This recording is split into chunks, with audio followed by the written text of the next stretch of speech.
আমার ছেলে স্কুল থেকে ফিরে খাওয়া দাওয়া করে এই এখন ওকে নিয়ে বেরোলাম, সুইমিংয়ে যাচ্ছি।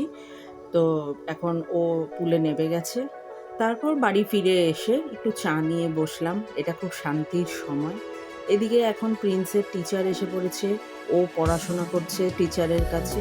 তারপর আমি একটু বেরোলাম, কিছু টুকিটাকি জিনিস কেনার থাকে, ঘরের তো জিনিস কিনতেই হয়। তো তাই বেরোলাম, প্রিন্স পড়ছে, এই ফাঁকে কাজটা সেরে আসি, কারণ ওর কিছু প্রজেক্টেরও জিনিসপত্র আছে। তার এসে দেখি কি করা যায়। তারপরে বাড়ি ফিরে এসে দেখি যে ওর টিচার চলে গেছে। ও অলরেডি গিটারও শেখে, তো তাই ও গিটারও প্র্যাকটিস করেছে, কিন্তু খাটের অবস্থা খুব সুন্দর করে রেখেছে।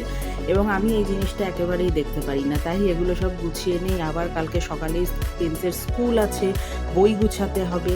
আর মোটামুটি এইভাবেই সারাদিনটা আমার কেটে যায়। Bye bye.